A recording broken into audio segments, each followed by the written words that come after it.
ಕ್ಷಮೆ ಇರಲಿ. ಇನ್ನು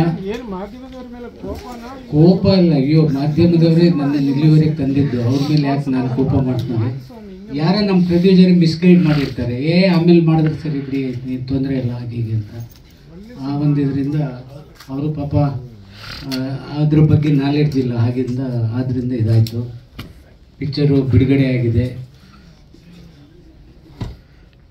ಅದ್ರದ್ದು ಆ್ಯಕ್ಚುಲಿ ಹೇಳಬೇಕಾದ್ರೆ ನಾವು ಈ ಟೈಮ್ನಲ್ಲಿ ರಿಲೀಸ್ ಮಾಡಿದ್ದು ಒಂದು ರೀತಿಯಲ್ಲಿ ತಪ್ಪು. ಇದು ಸೀಸನ್ ಅಲ್ಲ. ಸೀಸನ್ ಯಾಕಲ್ಲ ಅಂದರೆ ಎಕ್ಸಾಮ್ ಟೈಮ್ ಇದು ಅಲ್ಲ, ಆದರೂ ಮಾಡ್ದು. ನೋಡಿದವರೆಲ್ಲ ತುಂಬ ತುಂಬ ತುಂಬ ಚೆನ್ನಾಗಿದೆ ಅಂತ ಹೇಳ್ತಾ ಇದ್ದಾರೆ. ನಾವು ಇದೇ ಕೆಲಸ ಮೊದಲೇ ಮಾಡಿದರೆ ನೀವುಗಳು ಒಂದಷ್ಟು ಚೆನ್ನಾಗಿ ಬರಿತಾ ಇದ್ರಿ. ಈಗಲೂ ಬರೆದು ನಮ್ಮ ಚಿತ್ರನ ಏನಾದರೂ ನಿಲ್ಲಿಸ್ಬೇಕಾದ್ರೆ ಅದು ನಿಮ್ಮ ಕೈಲಿದೆ. ಏನೇ ಪಿಕ್ಚರ್ ಮಾಡಿದ್ರು ಅದು ಪ್ರಮೋಷನ್ ಮೂಲಕ ಅದಕ್ಕೊಂದು ನ್ಯಾಯ ಸಲ್ಲಿಸೋದು ಮಾಧ್ಯಮದವರು.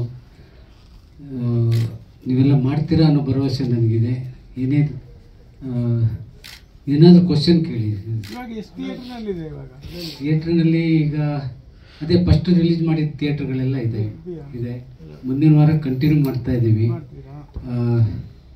ಅದೇನಾಯಿತು ಲಾಸ್ಟ್ ಟೈಮ್, ಈಗ ಒಂದು ಜನಗಳ ಒಂದು ಮೆಂಟಾಲಿಟಿ ಏನಂದರೆ, ಥಿಯೇಟ್ರಿಗೆ ಜನ ಬರೋರು ಪೇಪರ್ ರಿವ್ಯೂ ಫಸ್ಟ್ ನೋಡ್ತಾರೆ ಏನಿದೆ ಅಂತ. ಪೇಪರ್ ರಿವ್ಯೂ ಇಲ್ಲದೇ ನಾವು ರಿಲೀಸ್ ಮಾಡ್ತೀವಿ. ಅದು ನಮ್ಮ ತಪ್ಪು. ಸರ್, ರಿಲೀಸ್ ಮಾಡಿದ ಮೇಲೆ ಎಲ್ಲ ರಿವ್ಯೂ ಮಾಡೋದು ಅದೇನು ಪೇಪರ್ ರಿವ್ಯೂ ಮುಂಚೆ ಕೊಟ್ಟು ರಿಲೀಸ್ ಮಾಡ್ತೀರಾ ನೀವು? ಅಲ್ಲ ಸರ್, ನೀವು ಫ್ರೈಡೇ ನೋಡ್ತಿದ್ರಿ, ಸಾಟರ್ಡೇ ಬರೀತಿದ್ರಿ, ಅದು ಲೇಟ್ ಆಗಿದೆ ಅಷ್ಟೇ. ಟ್ಯಾಲೆಂಟ್ ಇದೆ ಅನ್ನೋದು ಅವ್ರ ಟ್ಯಾಲೆಂಟ್ ಏನು ಅನ್ನೋದು ನಾನು ಆ ಫಸ್ಟ್ ಪಿಕ್ಚರ್ ನೋಡಿದ ದಿವಸನೇ ಅಂದ್ಕೊಂಡಿದ್ದೆ. ಇವ್ರ ಜೊತೆ ಒಂದು ತುಂಬ ಇದಾಗ್ತಾ ಇದೆ, ಮಾಡಬಾರ್ದು. ಇಲ್ಲ ಅದು ಇಲ್ಲ. ಅವ್ರಿಗೆ ಕತೆ ಕೇಳಿ ತುಂಬ ಇಷ್ಟ ಆಗಿ, ಇದು ಆ್ಯಕ್ಚುಲಿ ನಡೆದ ಕತೆ ಏನಂದರೆ, ನಾನು ಫಸ್ಟು ಕ್ಯಾಮ್ರಾಮೆನ್ನು ಬುಕ್ ಮಾಡ್ಕೊಬಿಟ್ಟೆ. ಯಾರು ಜಯಾನಂದ್. ಅವ್ರು ಏನು ಮಾಡಿದ್ರು, ಕತೆ ಫುಲ್ ಕೇಳಿಕೊಂಡು ಸೀದಾ ಹೋಗಿ ಇವ್ರ ಹತ್ರ ಪ್ರಜ್ವಲ್ ಹತ್ರ ಹೇಳಿದ್ದಾರೆ. ಒಂದು ಕತೆ ಕೇಳಿದೆ ಪ್ರಜ್ವಲ್ನ ಅವ್ರು ಕರೆಯೋದು ಬೇರೆ ರೀತಿ, ಡಾರ್ಲಿಂಗ್ ಒಂದು ಕತೆ ಕೇಳಿದೆ, ತುಂಬ ಚೆನ್ನಾಗಿ, ಅದನ್ನೇನಾದ್ರು ಮೇಡಮ್ ಮಾಡಿದ್ರೆ ಎಕ್ಸ್ಟ್ರಾರ್ಡಿನರಿ ಆಗಿರುತ್ತೆ ಅಂದಿದ್ದಾರೆ. ಹೌದಾ? ಯಾರು ಡೈರೆಕ್ಟ್ರು? ಕೋಡ್ಲೂರು ಅಂಕಲ್. ಅವ್ರದ್ದು ನಾನು ಮಾಡಿದ್ದೀನಿ, ಮಿಸ್ಟರ್ ಡೂಪ್ಲಿಕೇಟ್. ದಿಗಂತು ಪ್ರಜ್ವಲ್ ಇಬ್ಬರು ಮಾಡಿದ್ರು, ದೇವರಾಜು ಮಾಡಿದರು. ಅದು ಮಾಡಿದ್ದೀನಿ. ಹೌದಾ? ಕೇಳಿದ್ದಾರೆ ಅನಿಸುತ್ತೆ. ಕೇಳಿದೆ, ಕತೆ ಕೇಳ್ತೀನಿ ಒಂದ್ಸರಿ ಅಂದಿದ್ದಾರೆ. ಕತೆನ ನಮ್ಮ BA ಮಧು ನಾನು ಹೋಗಿ ಅವ್ರ ಮನೇಲೇ ಹೇಳೋದು. ಯಾಕೆ ಕತೆ ಕೇಳಿದ್ರು ಅಂದರೆ, ಬಿಟ್ಟ ಕಣ್ಣು ಬಿಡದೇನೆ ಹೀಗೇನು ಕೊನೆವರೆಗೂ ಕಣ್ಣು ಮುಚ್ಚಿದ್ದು ನಾನು ನೋಡಲಿಲ್ಲ. ಅಷ್ಟು ಇಂಟ್ರೆಸ್ಟಿಂಗಲ್ಲಿ ಕೇಳಿದ್ರು. ಇನ್ನೊಂದು ಅಭಿನಯದ ಬಗ್ಗೆ ಒಂದೆರಡು ಮಾತು ಹೇಳ್ಬೇಕಾದ್ರೆ, ಗ್ಲಿಜರಿನ್ ಇದುವರೆಗೆ ನನ್ನ ಚಿತ್ರದಲ್ಲಿ ನೀವು ನೋಡಿದರೆ ಬೇಕಾದಷ್ಟು ಅಳೋ ಸೀನು, ಯಾವ ಸೀನಿಗೂ ಗ್ಲಿಜರಿನ್ ಹಾಕಿಲ್ಲ. ಎರಡನೇದಾಗಿ ನಮ್ಮದು ಶೂಟಿಂಗ್ ನಡೀತಾ ಇದ್ದಿದ್ದು ಶ್ರೀರಂಗಪಟ್ಟಣದ ಹತ್ರ. ಒಂದು ಹಾಗೆ ನ್ಯಾಚುರಲ್ ಆಯಿತಾ. ಶ್ರೀರಂಗಪಟ್ಟಣದ ಹತ್ರ ಹಲಾಲ್ ಸಂದ್ರ ಅಂತ, ಚನ್ನಪಟ್ಟಣದ ಹತ್ರ. ನಾವೆಲ್ಲರೂ 8:00 ಬಂದರೆ ಅವ್ರು 7:00 ರೆಡಿ ಇರ್ತೀವಿ. ಅಷ್ಟು ಇನ್ವಾಲ್ವ್ಮೆಂಟ್ ಅವ್ರಿಗೆ. ಒಂದು ಕತೆ ಮೂಲತಃ ನಮ್ಮ ಭಾಗ್ಯ ಕೃಷ್ಣಮೂರ್ತಿ ಅವ್ರದ್ದು. ಅವ್ರ ಬಗ್ಗೆ ನಾವು ಹೇಳಬೇಕಾಗಿದ್ದೇನಿಲ್ಲ, ಮಾಧ್ಯಮದವರಿಗೆ ಚೆನ್ನಾಗಿ ಗೊತ್ತಿದೆ. ಅವರು ನಮ್ಮ ಪರಿಚಯ. ಇವರು ವೈಕುಂಠರಾಜ್ ಅವ್ರದ್ದು ಉದ್ಭವ ಪಿಕ್ಚರ್ ನಾನು ಮಾಡುವಾಗನಿಂದಲೂ ನನಗೆ ಅವ್ರ ಪರಿಚಯ.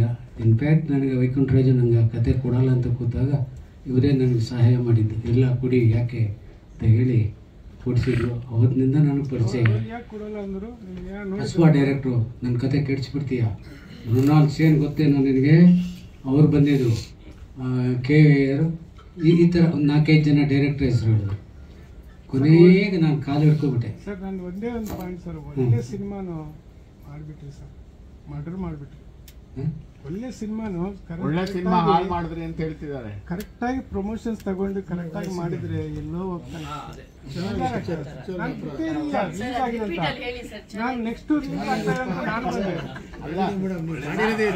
ಇಲ್ಲಿ ಪ್ರೊಡ್ಯೂಸರ್ಗಳಿಗೆ ಕೆಲವು ಮಿಸ್ಗೈಡ್ ಮಾಡ್ತಾರೆ. ಪಬ್ಲಿಸಿಟಿ ಇಲ್ಲದೆ ಮಾಡ್ಬಿಟ್ಟು ಅಷ್ಟು ಜನ ಮನೆಯಲ್ಲೇ ಬೈ ಕೊಟ್ಟಿದ್ದೆ ಬರೋವಾರ ಸಬ್ಜೆಕ್ಟ್ ಒಂದು ಫೇಮಸ್ ನಾವಲ್ ಫೇಮಸ್ ಕತೆ ಪಾಪ ಅವರು ಭಾರಿ ಯಾವಾಗ್ಲೂ ಹೇಳೋರು ಈ ಕತೆ ಬರೆಯಕ್ಕೆ ಎಷ್ಟು ಕಷ್ಟಪಟ್ಟಿದ್ದೀನಿ ಗೊತ್ತಾ ರಾಮಕೃಷ್ಣ ಅಂತ ಪದೇ ಪದೇ ಸಿಕ್ಕಿದಾಗ ಹೇಳೋರು.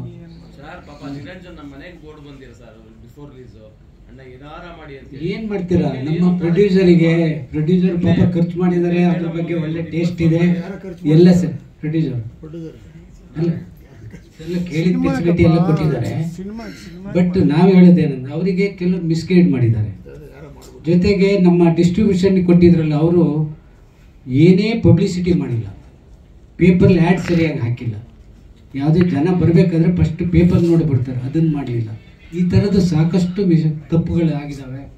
ಈಗಲೂ ಕಾಲ ಮಿಂಚಿಲ್ಲ ಗೊತ್ತಾಯ್ತಾ. ಈಗ ನೆಕ್ಸ್ಟ್ ನೀವುಗಳು ಏನಾದರೂ ನಮ್ಮನ್ನು ಉಳಿಸಿದ್ರೆ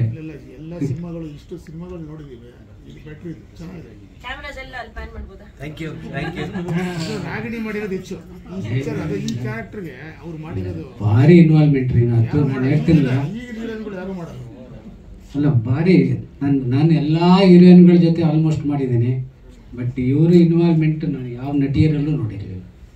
ಏನೋ ಆಗಿದ್ದಾಗಿದೆ.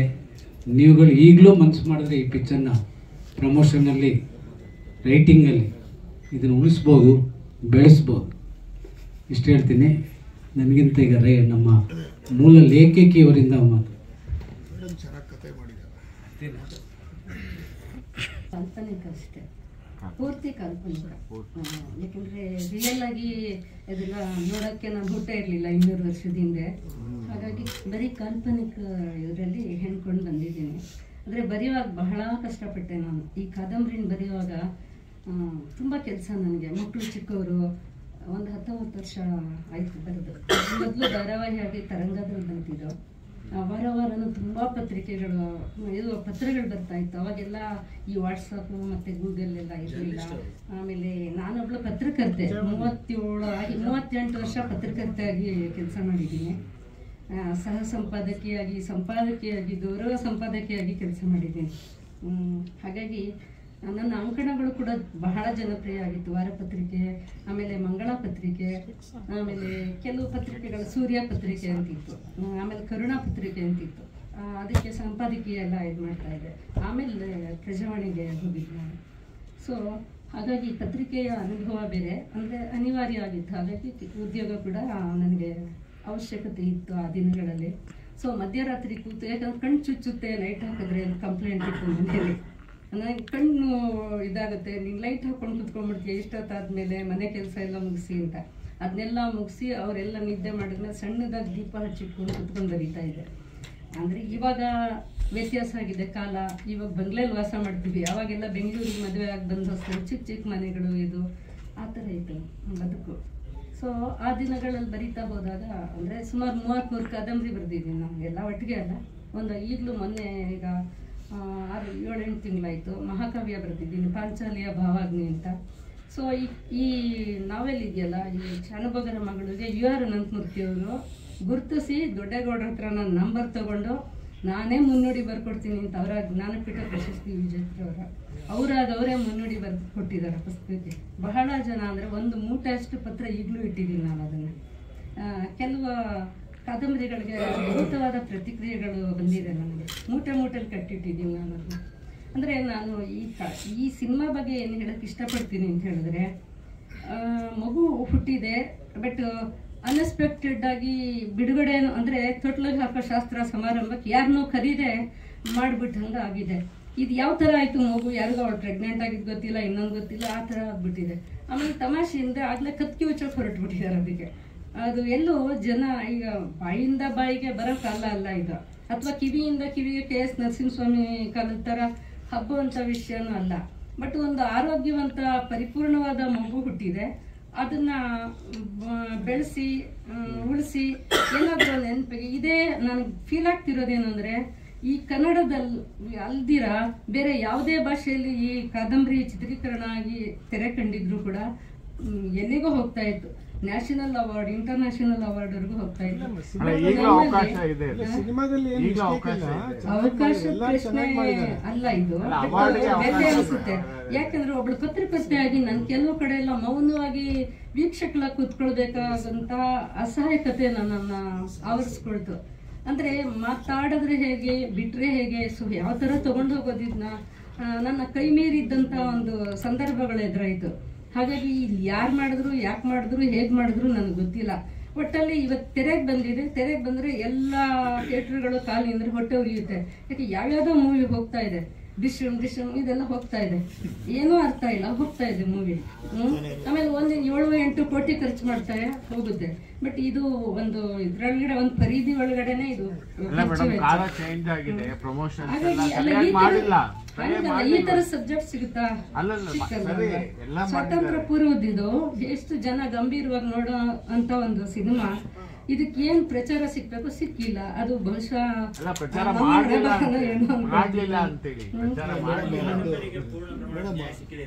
ಅಲ್ಲ, ಅದು ನೀವು ಹೇಳ್ಬೇಕು ವೀಕ್ಷಕರು ಅಷ್ಟೇ. ಮುಂದೆ ಅಲ್ಲ, ಅದು ಮುಂದೆ ಸಿಕ್ಬೇಕು ಅಂತ ನಿರೀಕ್ಷೆ ಅಲ್ಲ. ಅದು ಬರೀ ನಾವು ಮನೆ 4 ಗೋಡೆ ಮಧ್ಯೆ ಮಾತಾಡ್ಕೊಳ್ಳೋದಲ್ಲ. ಇದು ಹೊರಗಡೆ 4 ಜನ ನೋಡಿ ಚೆನ್ನಾಗಿದೆ ಅಂತ ಮಾತಾಡ್ಕೊಂಡಾಗ ಏನಾದ್ರೂ ಸಾರ್ಥಕ ಅನ್ಸುತ್ತೆ ಅಲ್ವಾ? ನನ್ನ ಕಾದಂಬರಿ ನಾನು ಬದುಕ್ಬಿಟ್ಟಿದೀನಿ ಅಲ್ಲಿ. ಬಟ್ ಇಲ್ಲಿ ಬಂದ ಮೇಲೆ, ತೆರೆಗೆ ಬಂದ ಮೇಲೆ ಏನಾಗ್ತಾ ಇದೆ ಅಂತ ನೋಡ್ತಾ ಇದ್ದೀನಿ. ನಂಗೆ ಬರ್ದಿದ್ರಲ್ಲಿ 100% ತೃಪ್ತಿ ಇದೆ. ಎಲ್ಲ ನಾವೆಲ್ಲೂ ನಾನು ಎಲ್ಲರ ತರ ಪ್ಲಾನ್ ಮಾಡ್ಕೊಂಡು ಫ್ರೇಮ್ ಮಾಡ್ಕೊಂಡು ಬರೆಯಲ್ಲ. ಸೊ ಪೆನ್ನು ಪೇಪರ್ ತಗೊಳ್ತೀನಿ, ಸಮಯ ಆದ ಕೂತ್ಕೊಳ್ತೀನಿ. 33 ಕೃತಿನೂ ಹಾಗೆ ಬಂದಿದೆ. 7 ಕಳ್ತನಗಳಾಯ್ತು. ನಾನು ಅವಾಗ್ಲೂ ಸುಮ್ಮನಾದೆ. ಅಭಿನೇತ್ರಿನೂ ನಿಮ್ಗೆಲ್ಲ ಗೊತ್ತಿದೆ 3-4 ವರ್ಷದ ಹಿಂದೆ ಏನಾಯ್ತು ಅಂತ ಹೇಳಿ. ಪ್ರೇಮಿಳಾ ನೇಸರ್ಗಿ ನಿಂತ್ಕೊಂಡು ಗೆಲುವು ಸಿಕ್ತು. ಆಮೇಲೆ ಅನಂತನ ಪ್ರೇಮಾನಂದೆ ಬರೆಯಕ್ ಮೊದಲು ಶುರು ಮಾಡಿದಾಗ್ಲೇನೆ ಅದು ಕೀರ್ತಿರಾಜ್ ಅಂತ ಪಾಪ ಅವರೆಲ್ಲ ಇದ್ದಾರೆ, ಅದಕ್ಕೆಲ್ಲ ತಗೊಂಡಿದ್ರು. ಮತ್ತೆ ಕರೀಂ ಸಾಹೇಬ್ರು ನನಗೆ ಚೇಂಬರ್ನಲ್ಲಿ ಇದ್ರು, ಹಾಗಾಗಿ ನನಗೆ ನ್ಯಾಯ ಸಿಕ್ಕಿದೆ ಕೆಲವೆಲ್ಲ. ಆಮೇಲೆ ನಟ ಅಶೋಕ್ ಅವರು ಸಾರಿ ಕೇಳ್ಬಿಟ್ಟು ಬಂದು ಮಾತಾಡ್ಕೊಂಡು ಹೋಗಿದ್ದಾರೆ. ಈ ತರ ಆಗಿದೆ ಕೆಲವೆಲ್ಲ. ಅಂದ್ರೆ ವ್ಯಥೆ ಏನಿಲ್ಲ ನನಗೆ ಮನಸ್ಸು ತೃಪ್ತಿ. ಹಾಗಾಗಿ ಬರ್ಕೊಳ್ತಾ ಹೋಗ್ತಾ ಇದ್ದೀನಿ. ಸುಮ್ಮನೆ ಇರೋಕ್ಕಾಗಲ್ಲ. ಬರವಣಿಗೆ ಇಟ್ಕೊಂಡು ಪೆನ್ನು ಜೊತೆನಲ್ಲಿ ಇದ್ದವ್ರಿಗೆ ಅದನ್ನ ಪೆನ್ನ ಕ್ಯಾಪ್ ಮುಚ್ಚಿ ಇಡೋಕ್ಕಾಗಲ್ಲ. ಆ ಸ್ಥಿತಿ ಆಗಿದೆ. ಅಂದ್ರೆ ಈ ಬಣ್ಣ ಹಚ್ಕೊಂಡವ್ರಿಗೆ ಯಾವ ತರ ಮತ್ತೆ ಬಣ್ಣ ಹಚ್ಕೊಳ್ಳೋಕೆ ಪ್ರಯತ್ನ ಪಡ್ತಾರೋ ಹಾಗೆ ಈ ಪೆನ್ನಿನ ಅವಸ್ಥೆನೂ ಅದೇ ತರನೇ. ವ್ಯವಸ್ಥೆ ಅವಸ್ಥೆ ಏನಿರ್ಲಿ, ಬಟ್ ಬರೆಯೋದು ನಾನು ಉಸಿರಿರೋವರೆಗೂ ನಿಲ್ಲಿಸಬಾರ್ದು ಅಂದ್ಕೊಂಡಿದ್ದೀನಿ.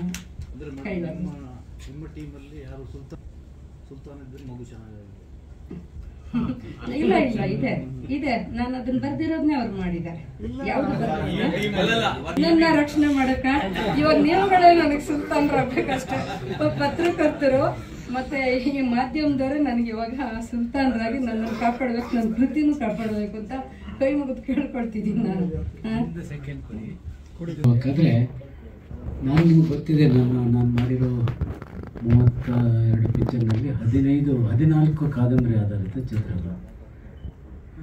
ಒಂದಿನ ಆಕಸ್ಮಿಕವಾಗಿ ಸಿಕ್ಲಿಲ್ಲ. ನೀವು ಮನೆಗೆ ಬಂದ್ರಿ,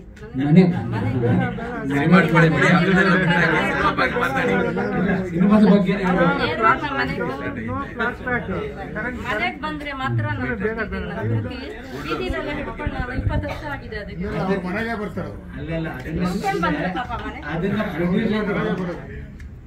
ಇನ್ನೊಂದು ಕೋಇನ್ಸಿಡೆಂಟ್ ಅಂದ್ರೆ ನಮ್ಮ ಪ್ರೊಡ್ಯೂಸರ್ ತಂದೆ ಬಂದು ಶ್ಯಾನ್ ಬಾಗ್ರು. ಅವ್ರು ಯಾವಾಗ ನನ್ನ ಕೈಯಲ್ಲಿ ಬುಕ್ ನೋಡಿದ್ರು, ಶ್ಯಾನ್ ಬಾಗ್ರು, ನನ್ನ ತಂದೆ ಶ್ಯಾನ್ ಬಾಗ್ರು ರೀ, ನಿಮ್ಗೆ ಗೊತ್ತಿಲ್ವೇನಲ್ಲ ಅಂತ ಶುರು ಮಾಡಿದ್ರು. ಹಂಗಾಗಿ ಅದು ಪ್ರಾರಂಭವಾಯಿತು. ಇನ್ನು ಪಾತ್ರಗಳ ಆಯ್ಕೆ ನಾನು ಸರಿ ಸರ್, ಇವಾಗ ಥಿಯೇಟರ್ನಲ್ಲಿ ಇದೆ, ಅದನ್ನ ಹೆಂಗೆ ತಗೊಂಡು ನಿಮ್ಮ ರಿವ್ಯೂ ಮೇಲೆ ನಿಂತೀವಿ. ನೀವೊಂದು ಒಳ್ಳೆ ರಿವ್ಯೂ ಬಂತು ಅಂದ್ರೆ ಮಾಡಿ ಅಂತ ರಿವ್ಯೂ ನೀವು ನಿಮ್ದು ಪ್ಲಾನ್ ಇರಬೇಕು. ನಮ್ದು ಪ್ಲಾನ್ ಇದೆ. ಈಗ ನೆಕ್ಸ್ಟ್ ವೀಕ್ ಇಂದ ನಾವು ಪ್ರಮೋಷನ್ ಮಾಡ್ತೀವಿ. ಕಿಶೋರ್ ಸರ್ ಇವ್ರನ್ನ ಕರ್ಕೊಂಡ್ಬಂದಾಗ ಎಲ್ಲರಿಗೂ ಫಸ್ಟು ಅಭಿನಂದನೆ ಸಲ್ಲಿಸಬೇಕಾಗಿರೋದು ನಮ್ಮ ಭಾಗ್ಯ ಕೃಷ್ಣಮೂರ್ತಿ ಅವರಿಗೆ. ಒಳ್ಳೆಯ ಕಾದಂಬರಿಯನ್ನು ಬರೆದು ಕೊಟ್ಟಿದ್ದಾರೆ. ಅದನ್ನು ನಿರ್ಮಾಣ ಮಾಡಿದಂಥ ನಾರಾಯಣ ಅವ್ರಿಗೂ ನಾವು ಅಭಿನಂದನೆ ಸಲ್ಲಿಸಲೇಬೇಕಾಗುತ್ತೆ. ಈ ಸಂದರ್ಭದಲ್ಲಿ ಅದನ್ನು ಉತ್ತಮವಾಗಿ ನಿರ್ದೇಶನ ಮಾಡಿರ್ತಕ್ಕಂಥ ಕೋಡ್ಲವ್ರಿಗೂ ನನ್ನ ಅಭಿನಂದನೆಗಳು. ನಾನು ಬೀಯಿಂಗ್ ಎ ಡೈರೆಕ್ಟರ್, ಆ್ಯಕ್ಟರ್, ಅವ್ರನ್ನ ಅಭಿನಂದಿಸ್ತೀನಿ. ಈ ಜನರಲ್ ಡಿಸ್ಕಷನ್ ಅವ್ರ ಮನೆಯಲ್ಲಿ ನಡೀತಾ ಇದ್ದಾಗ ನಾವು ಹೋಗಿದ್ದಾಗ ಆ ಸುಲ್ತಾನ್ ಪಾತ್ರಕ್ಕೆ ಯಾರು ಅಂತ ಯೋಚನೆ ಮಾಡ್ತಾ ಇದ್ರು.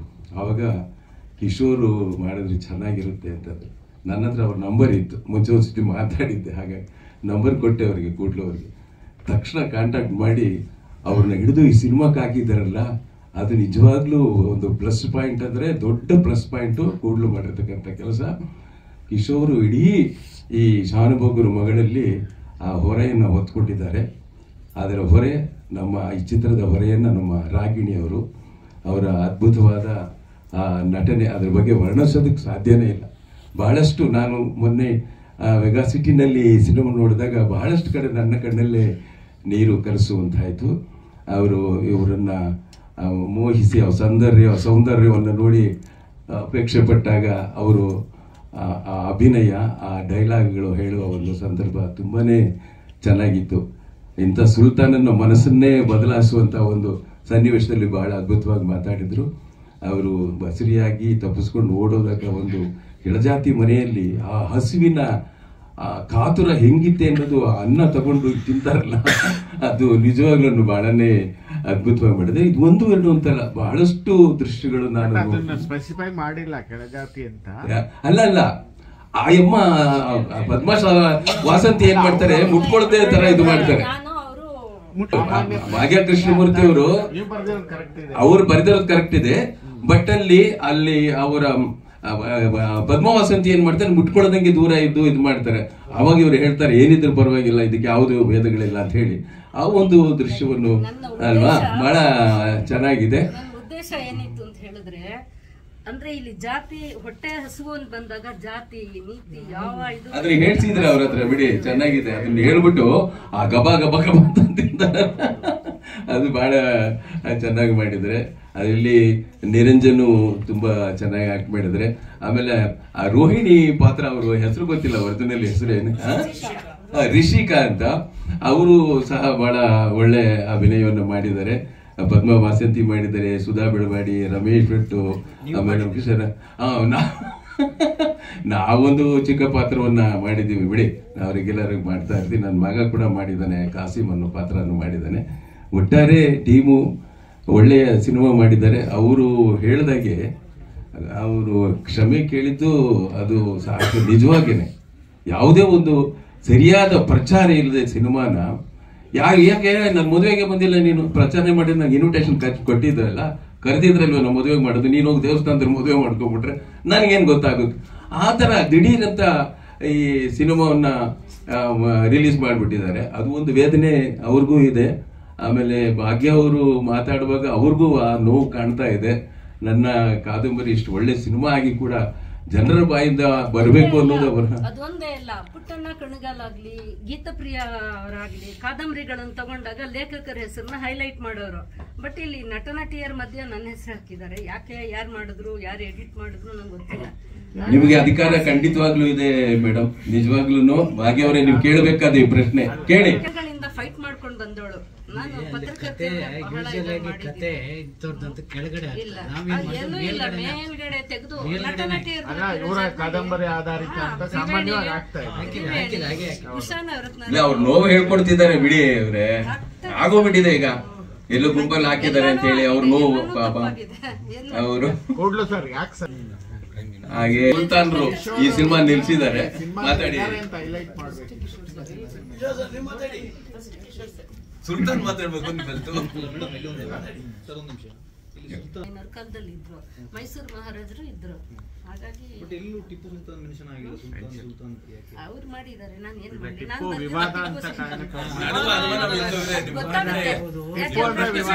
ಓಡಾಟ ಜ್ಞಾಪಕ ಬರೋದು ನಮ್ಗೆ ಟಿಪ್ಪು ಸುಲ್ತಾನ್. ಹಿಸ್ಟಾರಿಕಲ್ 200 ವರ್ಷ ಟಿಪ್ಪು ಸುಲ್ತಾನ್. ನಿಮ್ಮ ಕಾದಂಬರಿಗೆ ಇಲ್ಲಿ ನ್ಯಾಯ ಸಿಕ್ತು.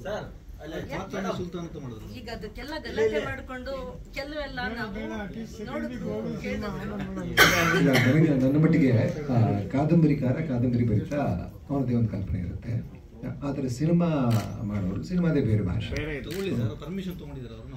ಅದು ಗೊತ್ತಿಲ್ಲ, ಅದು ಅವರವರ ಅಗ್ರಿಮೆಂಟ್ ಏನಿದೆ ಅಂತ. ಇಬ್ಬರು ಅಭಿವ್ಯಕ್ತಿಗಳು ಬೇರೆ ಬೇರೆ ಅಂತ ನನಗೆ.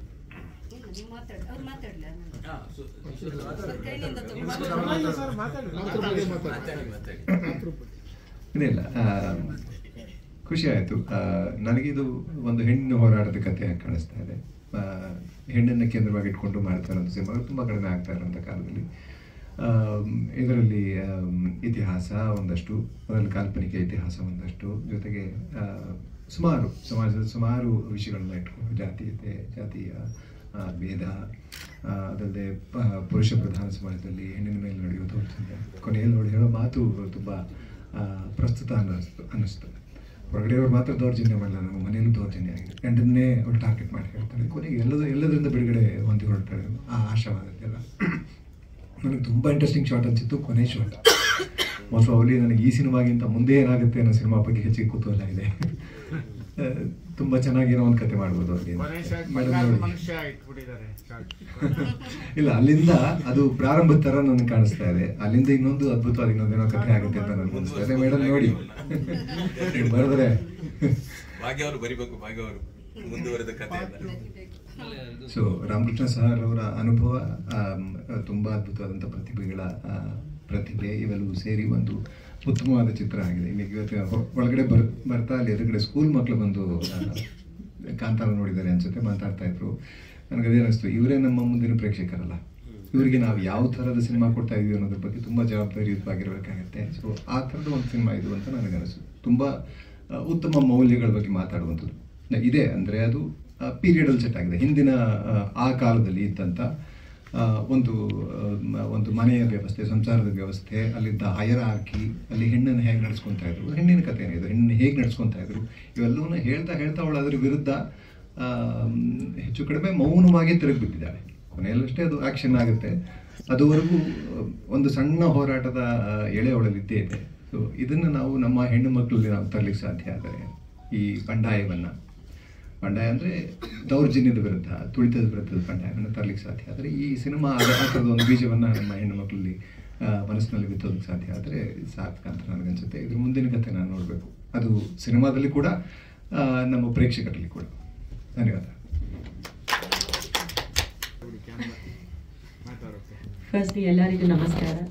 ನಮ್ಮ ಮಾಧ್ಯಮ ಮಿತ್ರರಿಗೆ, ಸೋಷಿಯಲ್ ಮೀಡಿಯಾ ಟೀಮ್ಸ್ಗೆ, ನಾಗರಾಜ್ ಅವರು thank you, Bhagyashree madam thank you so much, Bhagya Krishnamurthy thank you so much. Shri ಅಂದರೆ ಒಂದು ರೆಸ್ಪೆಕ್ಟ್ ಬಟ್ ಇಲ್ಲ, ಫಸ್ಟ್ಲಿ ನಾನು ಏನಕ್ಕೆ ಅವ್ರಿಗೆ ಫಸ್ಟ್ ಥ್ಯಾಂಕ್ ಯು ಹೇಳ್ತಾ ಇದ್ದೀನಿ ಅಂದರೆ, ಈ ಒಂದು ಕಥೆನ ನಾನು ಒಪ್ಕೊಂಡಿದ್ದು ಆ ಕಥೆನ ಕೇಳ್ಕೊಂಡು ಅವ್ರು ಹೆಂಗೆ ಆ ಸ್ಕ್ರಿಪ್ಟ್ನ ಹೇಳ್ತಾ ಇದ್ರು, ನನಗೆ ಎಲ್ಲ ಪಿಕ್ಚರ್ ಬೇರೆ ಥರದೇ ಇದ್ದಿತ್ತು, ಬಟ್ ನನಗೆ ಕಂಪ್ಲೀಟ್ ಇನ್ವಾಲ್ವ್ಮೆಂಟ್ ಇತ್ತು ಫಸ್ಟ್ ಟೈಮ್ ನಾನು ಈ ಸ್ಟೋರಿ ಕೇಳುವಾಗ. ಆ್ಯಂಡ್ ಈ ಒಂದು ಪಿಕ್ಚರ್ ನಾವು ಇಷ್ಟು ಮಟ್ಟಿಗೆ ಬಂದಿದೆ ಅಂದರೆ I think it is because of her content. ಆ ಒಂದು ಆಲ್ಮೋಸ್ಟ್ ಇಂಟರ್ವ್ಯೂ ತನಕ everyone was glued to the seats. ನಾನು ಫಸ್ಟ್ ಶೋಗೆ ನೋಡಿರುವಾಗಲೂ ಆಡಿಯನ್ಸ್ ಜೊತೆ ನೋಡಿದೆ ನಾನು. ನಮ್ಮ ಕಡೆಯಿಂದ ಐ ನೋ ತುಂಬ ಅಂದರೆ ತಪ್ಪಂತ ಹೇಳೋಕ್ಕಾಗಲ್ಲ, ನಾನು ಒಂದು ನಟಿಯಾಗಿ ನನ್ನ ಕರ್ತವ್ಯ ಮಾಡಿದ್ದೀನಿ. ಅದು ನೀವು ಪರ್ಫಾರ್ಮೆನ್ಸ್ ನೋಡಿದ್ರೆ ಗೊತ್ತಾಗುತ್ತೆ. ನನ್ನೊಂದು ಕೆಲವು ಇದು ಹೇಳ್ಬೋದು ಅಂದರೆ, ನಾನು ಗ್ಲಿಸರಿನ್ ಯೂಸ್ ಮಾಡೇ ಇಲ್ಲ. ಸೊ ಪ್ರತಿ ಸೀನಿಗೂ ನಾನು ವರ್ಕ್ಶಾಪ್ ಮಾಡಿಲ್ಲ ಅಂದ್ರೂ ನಾನು ಒಂದು ರೂಮಲ್ಲಿ ಅಟ್ಲೀಸ್ಟ್ ಒಂದು 15 ನಿಮಿಷ ತೊಗೊಂಡು I use to work on myself. ಸರಿ ಹಿಂಗೆ ಮಾಡಬೇಕು, ಯಾಕಂದರೆ ನನಗೆ ಲ್ಯಾಂಗ್ವೇಜ್ ಮೇಲೆ ಇನ್ನು ನಾನೇ ಡಬ್ಬಿಂಗ್ ಮಾಡಬೇಕಾಗಿತ್ತು. ನನಗೆ ಲ್ಯಾಂಗ್ವೇಜ್ ಮೇಲೆ ಆ ಒಂದು ಹೋಲ್ಡ್ ಬೇಕಿತ್ತು. ಆ್ಯಂಡ್ ಎಲ್ಲ ಒಂದು ಸ್ವಲ್ಪ ಪ್ರಾಕ್ಟೀಸ್ ಮಾಡಿ ನಾನು ವಿಜಯದಶಮಿ ಅಕ್ಟೋಬರ್ 5, 2022 ನಾನು ಸ್ಟಾರ್ಟ್ ಮಾಡಿದ್ದೆ ಕಥೆನ. ಬಟ್ ನಾನು ಎಲ್ಲರ ಆಡಿಯನ್ಸ್ ಜೊತೆ ಮೊನ್ನೆ ನೋಡಿದ್ದು. ಸೊ ಆ ಒಂದು ಕುತೂಹಲ ಏನು ಮಾಡಿದ್ದಾರೆ, ಹೆಂಗೆ ಬಂದಿದೆ ಅಂತ ನನಗೂ ಇತ್ತು. ಬಟ್ ಆಡಿಯನ್ಸ್ ಜೊತೆ ನೋಡುವಾಗ ಒಂದು ರಿಯಾಕ್ಷನ್ ಸಿಗ್ತಲ್ಲ, ಅದರಿಂದ ನನಗೆ ತುಂಬ ಖುಷಿ ಆಯಿತು. ನಾನು ಆ ಗನ್ ಹಿಡಿಯೋದು ಟೈಮಲ್ಲಿ ಆ ಒಂದು ಐ ಫೀಲ್ ಎಲ್ಲ ಹೆಂಗಸರಿಗೆ 1-2 ಕ್ಯಾರೆಕ್ಟರ್ ಇರುತ್ತೆ ಮನೇಲಿರುವಾಗ. ಅತ್ತೆ ಮಾವ ಮುಂದೆ, ಅಪ್ಪ ಅಮ್ಮ ಮುಂದೆ, ಇಲ್ಲಾಂದ್ರೆ ಗಂಡು ಮುಂದೆ. ಅದು ಒಂದು ಒಳಗೆ ಇರೋದು ಒಂದು ಧೈರ್ಯ ತೋರಿಸಲ್ಲ ನಾವು ಕೆಲವು ಸತಿ. ಇಲ್ಲ ಹಿಂಗೆ ಇರಬೇಕು, ಇಲ್ಲಾಂದ್ರೆ ಮಾತಾಡಬಾರ್ದು ಇವ್ರ ಮುಂದೆ ಅಂತ. ಆದರೆ ಅದೇ ಶರಾವತಿ ಒಂದು ಕ್ಯಾರೆಕ್ಟರಲ್ಲಿ ನನಗೆ 2 ಕ್ಯಾರೆಕ್ಟರ್ ತೋರ್ಸೋಕ್ಕೆ ಒಂದು ಆಪರ್ಚುನಿಟಿ ಸಿಕ್ತು, ಈ ಅವಕಾಶ ಸಿಕ್ತು ನನಗೆ. ಆ್ಯಂಡ್ ಅದು ಒಳಗಿಂದ ಮನಸ್ಫೂರ್ತಿ ನನಗೆ ಈ ಕ್ಯಾರೆಕ್ಟರ್ ಜೊತೆ ಕನೆಕ್ಟ್ ಆದೆ ನಾನು. ಥ್ರೂಔಟ್ ಎಕ್ಸ್ಪೀರಿಯನ್ಸ್ ಇರಲಿ. ಫಸ್ಟು ಈ ಪಿಕ್ಚರ್ ನಾನು ಒಪ್ಕೊಂಡಿದ್ದ ಕಾರಣನೇ ಸೀನಿಯರ್ ಡೈರೆಕ್ಟರ್ ಕೂಡ್ಲು ರಾಮಕೃಷ್ಣ ಅವ್ರು ಬಂದಿದ್ದು. ಅದ್ರ ಜೊತೆ ಅವ್ರ ಕಾಸ್ಟ್ ಅಂತ ಹೇಳಿರುವಾಗ senior I mean actors Kishore sir ಇರಲಿ, ಪದ್ಮಾ ವಸಂತಿ ಇರಲಿ, ರಮೇಶ್ ಅಂಕಲ್, ಸುಧಾ ಬೆರ್ವಾಡಿ ಆಂಟಿ, ಎಲ್ಲರೂ ನನಗೆ ಹೆಂಗೆ the chemistry on the set was so beautiful. ಅದ್ರ ಜೊತೆ ನಾನು ಆನಂದ್ ಬ್ರೋ ಅಂತ ಕರಿತೀನಿ ನಾನು ಅವ್ರನ್ನ. 100% ನಾನು ಅವ್ರಿಗೆ ಕಂಪ್ಲೀಟ್ ಕ್ರೆಡಿಟ್ ಕೊಡ್ತೀನಿ. ಯಾಕಂದ್ರೆ ಪ್ರತಿ ಒಂದು ಶಾರ್ಟ್ ಅಲ್ಲಿ ನಾವು ಹೆಂಗೆ ಇನ್ವಾಲ್ವ್ ಆಗಿರ್ತೀವೋ, ಅವ್ರು ಏನೇನ್ ಕಷ್ಟ ಇದ್ರು he will make sure that the lighting was good. ಒಂದೊಂದು ಫ್ರೇಮ್ಗೆ ಆ ಒಂದು ಬ್ಯೂಟಿನ ತಗೊಂಡ್ ಬಂದಿದ್ದು ಆನಂದ್ ಅವರು. ಸೊ ನೀವೆಲ್ಲ ಇವತ್ತು ನನ್ನ ಪರ್ಫಾರ್ಮೆನ್ಸ್ ನೋಡಿದ್ದೀರಾ. 100% ನೀವಿಲ್ಲ ಅಂದ್ರೆ ಯಾರಿಗೂ ಇದು ಗೊತ್ತೂ ಆಗಲ್ಲ ಇವತ್ತು ಪಿಕ್ಚರ್ ರಿಲೀಸ್ ಆಗಿದೆ ಅಂತ. ಕಮಿಂಗ್ ಮುಂಚೆ ಫ್ರೈಡೇಗೆ 11 ಪಿಕ್ಚರ್ ರಿಲೀಸ್ ಆಗಿದೆ. 11 ಪಿಕ್ಚರ್ ಬಂತು ಹೋಯ್ತು. ನಮ್ಮ ಪಿಕ್ಚರ್ ಹಂಗೆ ಆಗಬಾರ್ದು ಅಂತ ಅನ್ಸುತ್ತೆ. ಯಾಕಂದ್ರೆ ಈ ಒಂದು ಕಾನ್ಸೆಪ್ಟ್, ಈ ಒಂದು ಕಂಟೆಂಟು ತುಂಬಾ ಕಷ್ಟಪಟ್ಟು ಬಿಡಿ, ಬಟ್ ಇಷ್ಟಪಟ್ಟು ಮಾಡಿದ್ದೀವಿ. It is not just about ಸುಮ್ಮನೆ ವೈಲೆನ್ಸ್ ತೋರಿಸೋದು. ಈ ಒಂದು ಡ್ರಾಮಾ ಇರಲಿ, ಇಮೋಷನ್ ಇರಲಿ, ಎಲ್ಲರಿಗೂ ಕನೆಕ್ಟ್ ಆಗುತ್ತೆ. ಮಲ್ಟಿಪ್ಲೆಕ್ಸ್ ಆಡಿಯನ್ಸ್ಗೂ ಕನೆಕ್ಟ್ ಆಗುತ್ತೆ, ಸಿಂಗಲ್ ಥಿಯೇಟರ್ಸ್ಗೂ ಕನೆಕ್ಟ್ ಆಗುತ್ತೆ. ಸೊ ಐ ರಿಯಲಿ ಹೋಪ್ ನಿಮ್ ಥ್ರೂ ಇದು ಮುಂಚೆನೆ ಈ ಒಂದು ಪ್ರೆಸ್ ಮೀಟ್ ಮಾಡಬೇಕಾಗಿತ್ತು. ಎಲ್ಲರೂ ಅದರಿಂದ ಜೆನ್ಯೂನ್ ಆಗಿ ಸಫರ್ ಆಗ್ತಾ ಇದೀವಿ. ಯಾಕಂದ್ರೆ ಒಂದು ರಿವ್ಯೂ ಬಂದಿಲ್ಲ, ಒಂದು ಪರ್ಫಾರ್ಮೆನ್ಸ್ ಬಗ್ಗೆ ಮಾತಾಡಿಲ್ಲ, ಏನು ಯಾರಿಗೂ ಇದು ಬಂದಿದೆ ಅಂತಾನೂ ಗೊತ್ತಾಗ್ಲಿಲ್ಲ. So I really hope that ನಿಮ್ ಥ್ರೂ ನಮ್ಮ ಆಡಿಯನ್ಸ್ಗೆ ಒಂದು ಗೊತ್ತಾಗುತ್ತೆ, ಇಂಥ ಒಂದು ಪಿಕ್ಚರ್ ಬಂದಿದೆ, ಇಂಥ ಒಂದು ಒಳ್ಳೆ ಸಿನಿಮಾ ಬಂದಿದೆ. ಅಟ್ಲೀಸ್ಟ್ ಒಂದ್ಸತಿ ಹೋಗಿ ಥಿಯೇಟರ್ ಅಲ್ಲಿ ನೋಡಿ. ಈ ನಡುವೆ ನಮ್ಗೆಲ್ಲರಿಗೂ ಅದು ಒಂದು ಅಭ್ಯಾಸ ಆಗ್ಬಿಟ್ಟಿದೆ, ಇಲ್ಲಿ ನೋಡಿಲ್ಲ ಅಂದ್ರೂ ಒಂದು OTT ಪ್ಲಾಟ್ಫಾರ್ಮ್ ಅಲ್ಲಿ ನೋಡ್ಬಿಡ್ತೀವಿ ಅಂತ. ಆ ಒಂದು ಲೇಸಿನೆಸ್ ಇರಲಿ, ಆ ಒಂದು ಥಾಟ್ ಪ್ರೋಸೆಸ್ನ ಒಂದು ಸ್ವಲ್ಪ ಚೇಂಜ್ ಮಾಡಿ ಒಂದು ಸ್ವಲ್ಪ ಥಿಯೇಟರ್ಸ್ಗೆ ಬಂದರೆ ತುಂಬ ಒಳ್ಳೇದಾಗುತ್ತೆ. ನಮ್ಮ ಇಂಡಸ್ಟ್ರಿನೇ ಇನ್ಫ್ಯಾಕ್ಟ್ ಎಷ್ಟು ಆಪರ್ಚುನಿಟೀಸ್ ಕೊಡುತ್ತೆ, ಎಂಪ್ಲಾಯ್ಮೆಂಟ್ ಆಪರ್ಚುನಿಟೀಸ್ ಇರಲಿ, ನಮ್ಮ ನೇಷನ್ನ ಎಷ್ಟು ಕನೆಕ್ಟ್ ಮಾಡಕ್ಕೆ ನೋಡುತ್ತೆ. I really hope people come and watch this in the theatres. And thank you so much sir, thank you everyone here. ಇಂಥ ಒಂದು ಅವಕಾಶ ಕೊಟ್ಟಿದ್ದಕ್ಕೆ ಥ್ಯಾಂಕ್ ಯು ಕೂಡ್ಲು ಸರ್. ಅಂದರೆ ಇವಾಗ ಒಂದು ಸ್ವಲ್ಪ ಬೇಜಾರೇ ಆಗ್ತಿದೆ ಸರ್. ಯಾಕಂದರೆ ಫ್ರೈಡೇ ರಿಲೀಸ್ ಆಗಿದ್ದ ಪಿಕ್ಚರು ಡಿಸ್ಟ್ರಿಬ್ಯೂಟರ್ಸು 100 ಥಿಯೇಟರ್ಸ್ ಅಲ್ಲಿ ಹಾಕಿದ್ದಾರೆ ಅಂತ ಅನೌನ್ಸ್ಮೆಂಟ್ ಕೊಟ್ಟಿದ್ದಾರೆ. ಎಲ್ಲರೂ ನಮ್ಮ ಫ್ರೆಂಡ್ಸ್ ಆಗಿರಲಿ, ನಮ್ಮ ಫ್ಯಾನ್ಸ್ ಆಗಿರಲಿ, ಎಷ್ಟೊಂದು ಜನ ಹೋಗಿ ನೋಡಿದ್ರೆ 10 ಗಂಟೆ 10:30 ಶೋ ಕೊಟ್ಟಿದ್ದಾರೆ ಸರ್. 10:30ಗೆ ಯಾರು ಹೆಂಗೆ ಹೋಗ್ತಾರೆ ಸರ್? ಸೊ ಟೈಮಿಂಗ್ಸ್ ಇಲ್ಲ, ಅದ್ರದ್ದು ಪ್ಲಾನಿಂಗ್ ಇಲ್ಲ. ಅದೆಲ್ಲ ನಾನು ನಟಿಯಾಗಿ ಏನಂತ ಹೇಳೋದು? Exactly sir. ನನಗೆ ಡೈನಮಿಕ್ ಫ್ಯಾಮಿಲಿಯಿಂದ ಬಂದಿರೋಳು ನಾನು ಸರ್. ನಾನು ನಟಿಯಾಗಿ ಏನ್ ತಪ್ಪು ಮಾಡಿಲ್ಲ ಸರ್. ಅದೇ ಹೇಳ್ತಾ ಇರೋದು ನಂದು. ನನಗೆ ಅದೇ ಅಲ್ಲ ಸರ್, ಈ ಒಂದು ಸ್ಕ್ರಿಪ್ಟ್ ಚೂಸ್ ಅದೇ ನಾನು ಹೇಳ್ತಾ ಇದ್ದೀನಿ. ಅದು ನನ್ನ ಕೈಯಲ್ಲಿ ಎಷ್ಟಾಗತ್ತೋ ನಾವು ಮಾಡ್ತೀವಿ ಸರ್. ಇದು ನಮ್ಮ ಕೈಯಲ್ಲಿ ಇದ್ದಿದ್ರೆ 100% ನಾವು ಇನ್ಫ್ಯಾಕ್ಟ್ ನಾವು ವೇಗಾ ಸಿಟಿ ಮೊನ್ನೆ ಹೋಗಿರುವಾಗ ಒಂದು ಟಿಕೆಟ್ ನಾನ್ ತಗೊಂಡಿಲ್ಲ ಸರ್. ಅಂದ್ರೆ ಎಲ್ಲರ ಆಡಿಯನ್ಸ್ ಆಗಿ ಬಂದಿದ್ದಾರೆ, ಎಲ್ಲರೂ ಹತ್ಕೊಂಡು ಹೋಗಿದ್ದಾರೆ ಆಚೆ. ಗಿರೀಶ್ ಕಾಸರವಳ್ಳಿ ಸರ್ ಬಂದ್ಬಿಟ್ಟು ಪರ್ಸನಲ್ ಆಗಿ ಒಂದು ವಿಡಿಯೋ ಕಳಿಸಿದ್ದಾರೆ. ಎಲ್ಲರೂ ಪರ್ಫಾರ್ಮೆನ್ಸಸ್ ನ ಅಪ್ರಿಶಿಯೇಟ್ ಮಾಡಿದ್ದಾರೆ. ಬಟ್ ನಾನು ಒಂದು ನಟಿಯಾಗಿ ಎಷ್ಟಂತ ಮಾಡೋದು ಸರ್? ನನ್ನ ಕರ್ತವ್ಯ ನಾನು ಮಾಡಿದ್ದೇನೆ. ಅಂಡ್ ಈ ಪರ್ಫಾರ್ಮೆನ್ಸ್ ಆಡಿಯನ್ಸ್ ತನಕ ತಲುಪಿಸ್ಬೇಕಂದ್ರೆ ಅದು ನಿಮ್ ಹೆಲ್ಪ್ ಬೇಕು ಸರ್. ಇದು ನಾವು ಮುಂಚೆ ಮಾಡಬೇಕಾಗಿತ್ತು. ಅಂಡ್ ಜೆನ್ಯೂನ್ ಆಗಿ ನಿಮ್ಗೆ ಇಷ್ಟ ಆಗಿದ್ರೆ ದಯವಿಟ್ಟು ಹೇಳಿ ಸರ್.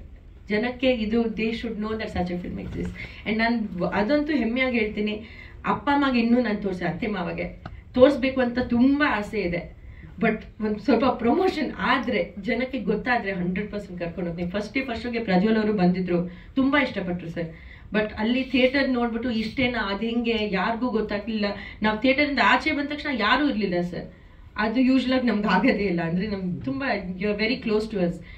ಅದೆಲ್ಲ ನಮ್ಗೆ ಅಂದ್ರೆ ಆ ಸಪೋರ್ಟ್ ನೀವು ಸುಮ್ಮನೆ ಕೊಡಲ್ಲ ಸರ್. ಆಕ್ಚುಲ್ ಆಗಿ ಚೆನ್ನಾಗಿದ್ರೆ ಪಿಕ್ಚರ್ 100% ಕೊಡ್ತೀರಾ. ಸೊ ಅದೇ ಒಂದು ಹೋಪ್ ಇಟ್ಕೊಂಡು ಬಂದಿದ್ದೀನಿ. Hopefully people see our effort and this becomes. Thank you sir. ಇಲ್ಲ ಜಸ್ಟ್ ಜೋಕಿಂಗ್. ಬಟ್ ಪ್ರತಿ ಸೀನ್ಗಳು ನಾನು 100% ನನಗೆ ಎಸ್ಪೆಷಲಿ ಆ ಮಗು ಸೀನ್ದು, ಇಲ್ಲಾಂದ್ರೆ ಇದ್ರದ್ದು ಲಾಸ್ಟ್ ಸೀನ್ ಅಲ್ಲೂ ಸರ್, ದಟ್ ವಾಸ್ ಮೈ ಗೋಲ್. ನಾನು ಒಂದು ಕ್ಲಾಸಿಕಲ್ ಡಾನ್ಸರ್ ಸರ್. 15-20 ವರ್ಷ ನಾನು ಕಥಕ್ ಮಾಡಿದ್ದೀನಿ. ಆ ಒಂದು ಎಕ್ಸ್ಪೀರಿಯನ್ಸ್ ನ ಇದ್ರ ಮೇಲೆ, ಈ ತೆರೆ ಮೇಲೆ ತಗೊಂಡ್ ಬರ್ಬೇಕು ಅಂತ ಆಸೆ ಇತ್ತು ನನಗೆ. ಅಂಡ್ ಅದನ್ನೇ ಯೂಶಲ್ ಆಗಿ ಕ್ಲಾಸಿಕಲ್ ಡಾನ್ಸರ್ಸ್ ಓವರ್ ಆಕ್ಟಿಂಗ್ ಮಾಡ್ತಾರೆ. ನಮಗೆ ಆಬ್ವಿಯಸ್ಲಿ ಸ್ಟೇಜ್ ಮೇಲೆ ಇರುವಾಗ ಇನ್ನೂ ಓವರ್ ಇದನ್ನ ಹೆಂಗ್ ಸಟಲ್ ಆಗಿ ಮಾಡೋದು ಅಂತ ಕಲಿತೆ ನಾನು. So it was A great learning experience. And ಪ್ರತಿ ಒಂದು ಶಾರ್ಟ್ ಅಲ್ಲಿ ಆ ಒಂದು ಎಸ್ಪೆಷಲಿ ಆನಂದ್ ಬ್ರೋಗೆ ನೆನಪಿರುತ್ತೆ, ಆ ಒಂದು ಶಾರ್ಟ್ ಅಲ್ಲಿ ಓನ್ಲಿ ಫ್ರಮ್ ಒನ್ ಐ ಒಂದು ಇದು ಬಂತು. ಜನಕ್ಕೆ ಗೊತ್ತಾಗಲ್ಲ, ಈ ತರ ಒಂದು ಇದು ಇಟ್ರೇನೆ ಗೊತ್ತಾಗತ್ತೆ ಇಟ್ ವಾಸ್ ನ್ಯಾಚುರಲ್ ಅಂತ. ಅದ್ರಲ್ಲೂ ಹಿಂಗ್ ಕ್ಲೋಸ್ ಅಪ್ ಆಗಿ ಬಂದ್ರು ಆ ಒಂದು ಶಾರ್ಟ್ಗೆ. ಅಂಡ್ ಎಲ್ಲರೂ ಆಕ್ಚುಲಿ ಸೆಟಲ್ ಕ್ಲಾಪ್ ಕೂಡ ಮಾಡಿದ್ರು. It so many experiences are there sir, but ಜನಕ್ಕೆ ಇನ್ನು they don't know ಅಷ್ಟೇ. ನೋಡಿದೀನಿ ಸರ್, ಅದೇ ಹೋಪ್ಸ್ ಏನಾದ್ರೂ ಒಂದು ಕಂಪ್ಯಾರಿಸನ್ ಬರುತ್ತೆ. ಯಾಕಂದ್ರೆ ಸರ್ ನಾನು ಲಾ ಮಾಡಿರುವಾಗ ಅಪರ್ಣ ಪ್ರೊಡಕ್ಷನ್ಸ್ ಅಲ್ಲಿ it was almost 8 years back sir. ಒಂದು ಚಿಕ್ಕ ಮಗು ಆಗಿದ್ದೆ ನಾನೀಗ. ಸೊ ಇವಾಗ ಹೆಂಗ್ಸಾಗಿ ಅದಕ್ಕೆ ಗೃಹಿಣಿ ಆಗು ಪ್ರೆಗ್ನೆಂಟ್ ವುಮನ್ ಆಗಿರ್ಲಿ, there is a lot of emotions and connect ಆದೆ ಈ ಒಂದು ಶರಾವತಿ ಪಾತ್ರದಲ್ಲಿ. So I really hope people can also see that. One needs courage and guts to play that role. Thank you so much sir. Easily accept ಮಾಡೋದು. ಹೌದು, accept ಮಾಡಿ. It was so beautifully short also sir. ನನಗೆ ನೀವು imagine ಮಾಡಿ, it's not just me coming. ನಾನು dynamic ಫ್ಯಾಮಿಲಿಯಿಂದ ಬರುವಾಗ ನನಗೆ ಒಂದು ಐ ವುಡ್ ಸೇ ನಟನಾಗಿ ಒಂದು ಮರ್ಯಾದೆ ಉಳಿಸ್ಕೋಬೇಕು ನಾನು. ಇಟ್ ಇಸ್ ನಾಟ್ ಅಬೌಟ್ ಅವ್ರ ಫ್ಯಾಮಿಲಿಗೆ ಅಂತ, ಬಟ್ ಒಂದು ಏನಕ್ಕೆ ಇದು ಮಾಡಬೇಕಾಗಿತ್ತ ಅಂತ ಇವತ್ತು ತನಕ ಯಾರು ಕೇಳಿಲ್ಲ ಸರ್ ನನಗೆ. So that's a good thing. Thank you so much. ಕೆಲಸ ಏನಂದ್ರೆ ಫಸ್ಟ್ ಈ ಸಿನಿಮಾ ಮಾಡ್ಬೇಕಾದ್ರೆ ಒಂದು ಇದು ನಂದು 30ನೇ ಸಿನಿಮಾ ಬಜರಂಗಿ ಇದೆಲ್ಲ ಮಾಡಾದ್ಮೇಲೆ ಒಂದು ಖುಷಿ ಸಿಗುವಂಥ ಸಿನಿಮಾ. ಒಂದು ಅದಾದ್ಮೇಲೆ ಒಂದು 20 ಸಿನಿಮಾ ಆಯಿತು, ಖುಷಿ ಇಲ್ಲ. ಎಂತೆಂಥ ಸಿನಿಮಾ ಮಾಡೋದು. ಬಂಗಾರ ಸಣ್ಣ ಭಾಗದ ಮನುಷ್ಯ ಒಳ್ಳೆ, ಅದೊಂದು ಒಳ್ಳೆ ಇದು. ಅದು ಬಿಟ್ಟರೆ ಇದೇನೋ ಉದ್ದೇಶಕ್ಕೆ ಅಂತ ಹೇಳಿದ್ರೆ ಈ ಡೈರೆಕ್ಟ್ರು ಫಾಲೋವರ್ ಇದ್ದೆ ನಾನು ಮಾರ್ಚ್ 22 ಎಲ್ಲ ಮಾಡಿದಾಗ. ಅಂದರೆ ಅಂಥ ನಾವೆಲ್ಗಳು ಸಿಗ್ಬೇಕಲ್ಲ, ಏನಾದರೂ ಒಂದು ಹೆಸರು ಬರ್ಬೇಕಂದ್ರೆ, ಒಂದು ಅವಾರ್ಡ್ ಬರಬೇಕು ಅಂದರೆ. ನಾನು ಫಸ್ಟ್ ಮುರಳಿ ಮಿಟ್ಸ್ ಮೀರಲ್ಲಿ ನಮ್ಮದು ಸ್ಟೇಟ್ ಅವಾರ್ಡ್ ಬಂದು ಕ್ಯಾನ್ಸಲ್ ಆಗಿದೆ. ಅದೇನಕ್ಕೆ ಅನ್ಬೇಕಂದ್ರೆ ಅವಾಗೇನೋ ಪ್ರಾಬ್ಲಮ್ ಆಗಿ. ಬಟ್ ಈ ಸಿನಿಮಾಗೆ ಆ ಥರ ಏನಾದ್ರು ಒಂದು ಸಿಗ್ಬೇಕಂದ್ರೆ ಇಷ್ಟು ವರ್ಷ ಮಾಡಿದ್ದು ಒಂದು ಜರ್ನಿಲಿ, 27 ವರ್ಷ ಸಿನಿಮಾ ಇಂಡಸ್ಟ್ರಿ ಜರ್ನಿಲಿ ಅಟ್ಲೀಸ್ಟ್ ಒಂದು ಅವಾರ್ಡ್ ತೊಗೋಬೇಕು ಅನ್ನೋ ಫೀಲಲ್ಲಿ ಈ ಕತೆ ಇವರು ಹಂಗೆ ಒಂದ್ಸರಿ ನನ್ನ ಫ್ರೆಂಡ್ ಕುಲ್ಕರ್ಣಿ ಈ ಥರ ಮಾಡ್ತಾರೆ ಮಾಡು ಅಂತ ಹೇಳಿದ ತಕ್ಷಣ.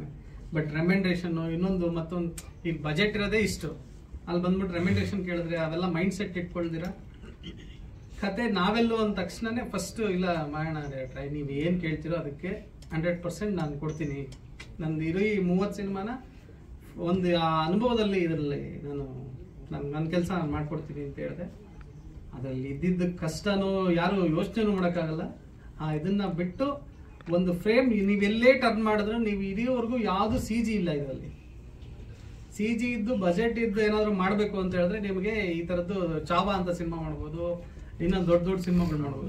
ಬಟ್ ಕ್ಯಾಮ್ರಾ ಹೊತ್ಕೊಂಡು ಹೋಗೋ ಬಂದಿಲ್ಲ, ಒಂದೇ ಒಂದು ಫ್ರೇಮ್ ಅಲ್ಲಿ ನಿಮಗೆ ಎಲ್ಲೂ ಕಾಣಿಸಲ್ಲ ಆ ತರ ಅಂತ ಹೇಳಿದ್ರೆ ಅಷ್ಟು ಜಾಗ ಹುಡುಕಿ ಎಲ್ಲೂ ಹುಷಾರಾಗಿರ್ಬೇಕಲ್ಲ. ಯಾವ್ದಲ್ಲಿ ಅದೊಂದು ಅದು ಒರಿಜಿನಲ್ ಇದನ್ನ ಶೂಟ್ ಮಾಡಿರೋದು ನಾನೇ. ಬಟ್ ಅದೇ ಅದ್ರ ಮೇಲೆ ಹಾಕೋದನ್ನ ಮಾತ್ರ CG ಬಿಟ್ರೆ ಅದನ್ನ ನಾವೇನು ಮಾಡೋಕ್ಕಾಗಲ್ಲ, ಯಾಕಂದ್ರೆ CG ಅದನ್ನ ಹಾಕ್ಲೇಬೇಕು. ಅದ್ ಬಿಟ್ರೆ ನೀವು ಜಾಗ ನೀವು ಯೋಚನೆ ಮಾಡಿ ನೋಡಿ, ಈ ಬಜೆಟ್ ಇಲ್ದಿರೋ ಅಂತ ಒಂದು ಪ್ರಿಮಿಸಸ್ ಅಲ್ಲಿ ನಾವ್ ಇಷ್ಟೊಂದು ಶೂಟ್ ಮಾಡಿರೋದಾಗ್ಲಿ ಪ್ರತಿಯೊಂದು ಹುಡುಕಿರೋ ಜಾಗಗಳಾಗ್ಲಿ ತುಂಬಾ ಚಾಲೆಂಜಿಂಗ್ ಆಗಿ ವರ್ಕ್ ಇತ್ತು ಈ ಸಿನಿಮಾದಲ್ಲಿ. ಇದೊಂದು ಮಾಡಿದ್ವಿ ಒಂದು 35 days ಅಷ್ಟೇನೆ, ಬಾಯನ್ ಜಾಸ್ತಿ 32 days ಅಷ್ಟೇನೆ. ಬಟ್ ಇದೇನಂದ್ರೆ ಈಗ ನಾವು ಅವರು ಸಿನಿಮಾ ಒಂದು 5-6 ಸಿನಿಮಾ ಜೊತೆಲಿ ಮಾಡಿರೋದ್ರಿಂದ ನನ್ನ ಮೈಂಡ್ ಸೆಟ್ ಅಲ್ಲಿ ಅವ್ರದ್ದು ಯಾವಾಗ್ಲೂ ಇತ್ತು. ನಾವು ಜಾಸ್ತಿ ಮೀಟ್ ಮಾಡ್ತಾ ಇರೋದ್ರಿಂದ ಈ ತರ ಪ್ರಮೇಯ ಬಂದಾಗ ಡೈರೆಕ್ಟರ್ ಈ ತರ ಕತೆ ಹೇಳಿದ್ರು, ಕತೆ ಹೇಳಿ ಮೈಂಡ್ ಸೆಟ್ ಅಲ್ಲಿ ಏನೇನೋ ಯೋಚನೆ ಮಾಡ್ತಾ ಇರಲ್ಲ. ಈ ತರ ಜಸ್ಟ್ ಅವಾಗ ತಾನೇ ಮೀಟ್ ಮಾಡ್ಕೊಂಡು ಏನೋ ಬಂದಿದೆ ಮೇಡಮ್ನ, ಅವ್ರದ್ದೊಂದು ಯಾವುದೋ ಒಂದು ಪಾರ್ಟಿಲಿ ಮೀಟ್ ಮಾಡ್ಕೊಂಡು ಬಂದಿದ್ದೆ. ಈ ಥರ ನೋಡಿ ಡೈರೆಕ್ಟ್ರೆ ಈ ಥರ ಲಾಂಚ್ ಮಾಡಿದ್ದಾರೆ ಮೇಡಮ್ಮು, ಈ ಥರ ಮಾಡ್ತೀರಾ ನೋಡಿ ಅಂತ ಅಂದರೆ ಅವಾಗ ಅವ್ರಿಗೂ ಖುಷಿ ಇದೆ. ನಾನು ಮಾಡ್ತೀನಿ ಬಿಟ್ರಿ, ನಾನು ಆಲ್ರೆಡಿ ಇದು ಮಾಡಿಲ್ಲಲ್ಲ ಅವ್ರ ಜೊತೆ ಮಾವರೆಲ್ಲ ನನಗೆ ಚೆನ್ನಾಗಿ ಪರಿಚಯ ಅಲ್ಲ ಅಂತೇಳಿ ಅಲ್ಲಿಂದ ಮೂವ್ ಆಯಿತು. ಬಟ್ 100% ನಾನು ನಂಬಿಕೆ ನನಗೆ ನಮ್ಮ ಡಾರ್ಲಿಂಗ್ ಪ್ರಜ್ವಲ್ ಅವ್ರಿಗೆ ಹೋಗಿ ಪರ್ಸ್ನಲ್ ಆಗಿ ನಮ್ಮ ಗಣ ಅಂತ ಸಿನಿಮಾ ಮಾಡ್ತಾ ಇದ್ದೆ ಮೈಸೂರಲ್ಲಿ, ಪರ್ಸ್ನಲ್ ಆಗಿ ಕೂತ್ಕೊಂಡು ಇಲ್ಲ ಡಾರ್ಲಿಂಗ್ ಇದು ಕತೆ ನಾವೆಲ್ಲೂ ಇದು ವರ್ಕ್ ಆಯಿತು ಅಂತ ಹೇಳಿದ್ರೆ ನೀವು ಊಹೆ ಮಾಡ್ಕೊಳಕ್ಕಾಗಲ್ಲ. ಅವರು ಒಂದು ಒಳ್ಳೆ ಅವಾರ್ಡ್ ತೊಗೋಬೋದು, ಏನು ಬೇಕಾದ್ರೂ ಮಾಡ್ಬೋದು. ಇದು ಎಲ್ಲ ಟೈಮಲ್ಲೂ ಎಲ್ಲರಿಗೂ ಸಿಗದೇ ಇರೋಂಥ ಒಂದು ಕತೆ ಸಿಗುತ್ತೆ, ಪಾತ್ರ ಅದು ಆ ಥರದ್ದು ಸಿಕ್ಕಿದೆ ಅವರಿಗೆ. ಬಟ್ ವರ್ಕ್ ಆಗುತ್ತೆ ನೋಡಿ ಅಂತ ಹೇಳಿದ್ದೆ. ಅದಾದ್ಮೇಲೆ ಅವ್ರು ನನ್ನ ಮೇಲೆ ನಂಬಿಕೆಗೆ ಒಂದು ಇಲ್ಲ ಮಾಡೋಣ ಅಂದ್ಬಿಟ್ಟು ಆಮೇಲೆ ಸಾರ್ಗೆ ಹೇಳಿ ಸಾರ್ ಮೂಮೆಂಟ್ ಮಾಡೋದು. ಮೊದಲನೇದಾಗಿ ನಾವು ಕ್ಷಮೆ ಕೇಳ್ತೀವಿ, ಯಾಕಂದರೆ 21ನೇ ತಾರೀಕಿಗೆ ನಾವು ಸಿನಿಮಾ ರಿಲೀಸ್ ಮಾಡಿ ಇವಾಗ ನಾವು ಪ್ರೆಸ್ ಮೀಟ್ ಮಾಡ್ತಾ ಇದ್ವಿ. ಒಂದು 16-17ಕ್ಕೆ ಆದರೂ ಪ್ರೆಸ್ ಮೀಟ್ ಮಾಡಿದರೆ ನೀವೆಲ್ಲ ನಮ್ಮನ್ನು ಬೇರೆ ರೀತಿಯಲ್ಲಿ ಕೈ ಹಿಡಿದು ನಮ್ಮನ್ನು ಎತ್ತಾ ಇದ್ರಿ. ಇವಾಗಾದರೂ ನಮಗೆ ಇನ್ನೂ ನಮ್ಗೆ ಸಹಾಯ ಮಾಡಬೇಕು. ಈ ಸಿನಿಮಾ ತಾವು ನೋಡಿ ತಮ್ಮ ಅಭಿಪ್ರಾಯವನ್ನು ಪತ್ರಿಕೆ ಮತ್ತು ಎಲ್ಲ ಮಾಧ್ಯಮಗಳಲ್ಲಿ ಬರುವ ಹಾಗೆ ಮಾಡಿ ಈ ಸಿನಿಮಾದ ಯಶಸ್ಸಿಗೆ ತಮ್ಮ ಸಹಕಾರನ ಕೋರ್ತೀವಿ. ಮೊದಲನೇದಾಗಿ ನಾನು ಈ ಸಿನಿಮಾಕ್ಕೆ ಬಂದಿದ್ದು, ನಾನು ಕಾರಲ್ಲಿ ಟ್ರಾವೆಲ್ ಮಾಡ್ತಾ ಇರಬೇಕಾದ್ರೆ ನಮ್ಮ ನಾಗರಾಜ ಇಲ್ಲಿ ರೋಡ್ ಸೈಡಲ್ಲಿ ನಿಂತಿದ್ದರು. ಪಾಪ ನಾನು ಶಿವಾನಂದ ಕಡೆ ಹೋಗ್ತಾ ಇದ್ದೆ. ಪಾಪ ನಿಂತಿದ್ದಾರಲ್ಲ ರೋಡ್ ಸೈಡಲ್ಲಿ ಅಂತ ಕಾರ್ ನಿಲ್ಲಿಸಿ ಫೋನ್ ಮಾಡಿದೆ, ನಾಗರಾಜ್ ಇಲ್ಲಿ ನೋಡಿ, ತಿರುಗಿ ನೋಡಿ, ನಾನು ಇಲ್ಲಿದ್ದೀನಿ, ಬೇಕಾದ್ರೆ ಶಿವಾನಂದ ಆ ಕಡೆ ಹೋಗೋದಾದ್ರೆ ಜೊತೆಲಿ ಹೋಗೋಣ ಅಂತ. ಬಂದು ಪಕ್ಕದಲ್ಲಿ ಹೇಳಿದ್ರೆ ಕರೆಕ್ಟ್ ಟೈಮಿಗೆ ಸಿಕ್ಬಿಟ್ರ ಅಂದು. ಈ ಮನುಷ್ಯ ಬೇರೆ ಏನೂ ಮಾತಾಡಲಿಲ್ಲ, ಕರೆಕ್ಟ್ ಟೈಮಿಗೆ ಸಿಕ್ಬಿಟ್ರ. ನೋಡಿ ಒಂದು ಎಕ್ಸ್ಟ್ರಾರ್ಡನರಿ ಒಂದು ಸ್ಕ್ರಿಪ್ಟ್ ಇದೆ, ನೀವು ಬನ್ನಿ, ಇವಾಗಲೇ ಬನ್ನಿ ಅಂತ ಅಂದ್ಬಿಟ್ಟು ನನಗೆ ನಾಗರಾಜು ನಮ್ಮ ಅಸೋಸಿಯೇಟ್, ನಮ್ಮ ಈ ಸಿನಿಮಾದ ಅಸೋಸಿಯೇಟು. ಸೊ ಕರೆಕ್ಟಾಗಿ ನೀವು ಸಿಕ್ಬಿಟ್ಟು ಅಂತ ಕರ್ಕೊಂಡು ಹೋಗಿ ಕೂಡ್ಲು ಸರ್ನ ಪರಿಚಯ ಮಾಡಿ ನನಗೆ ಈ ಸಿನಿಮಾದಲ್ಲಿ ನಟಿಸೋಕ್ಕೆ ಒಂದು ಅವಕಾಶ ಆಯಿತು. ಆಮೇಲೆ ಹಿಂದೆ ಕೂಡ್ಲು ಸರ್ ಕೂಡ ನನಗೆ ಮಾರ್ಚ್ 22 ನಾನು ಮಾಡಬೇಕಾಗಿತ್ತು, ಕಾರಣಾಂತರದಿಂದ ಆಗಲಿಲ್ಲ. ಹಾಗೆ ಮತ್ತೆ ಇವ್ರ ಜೊತೆಲಿ ಮಾಡೋ ಒಂದು ಅವಕಾಶ ಸಿಕ್ತು. ಆವಾಗ ಕತೆ ಕೇಳಿ ನನಗೆ ಬಹಳ ಇಷ್ಟ ಆಯಿತು. ಥ್ಯಾಂಕ್ಸ್ ಟು ಭಾಗ್ಯ ಮೇಡಮ್ಗೆ. ಎಲ್ಲರಿಗೂ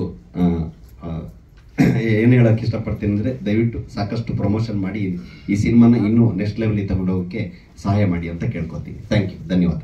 25 ವರ್ಷ ಆಲ್ಮೋಸ್ಟ್ ನನ್ನೊಂದು 15 ಪಿಕ್ಚರ್ ಏನೋ ಮಾಡಿದ್ದಾನೆ. ನನಗೊಂಥರ ರೈಟ್ ಹ್ಯಾಂಡ್ ಇದ್ದಂಗೆ. ನನಗೆ ಏನಿಲ್ಲ ಪ್ರೋಗ್ರಾಮ್ ಅಂತೂ ಅವನಷ್ಟು ನೀಟಾಗಿ ಯಾರೂ ಮಾಡಿಕೊಡಲ್ಲ. ಈವನ್ ಆರ್ಟಿಸ್ಟ್ಗಳಿಗೂ ಸಹ ಡೈಲಾಗ್ ಪ್ರಾಂಪ್ಟ್ ಮಾಡೋದು ಆಗಲಿ ಅಥವಾ ಅದಕ್ಕೆ ಮಾನಿಟ್ರ್ ಮಾಡಿಸೋದೇ ಆಗಲಿ, ಪ್ರತಿಯೊಂದೂ ನನಗೆ ನಾನು ಮಾಡಬೇಕಾದ ಅರ್ಧ ಕೆಲಸ ನಾವು ಮಾಡ್ತಾಯಿದ್ದ. ಅದ್ರ ಬಗ್ಗೆ ನಾನು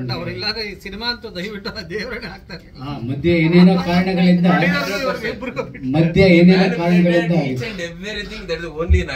ಹೌದು ಒಂದು ಯಾವುದೋ ಕಾರಣದಿಂದ ನಿಂತಿತ್ತು, ಅದನ್ನ ಅವನು ಹೋರಾಟ ಮಾಡಿ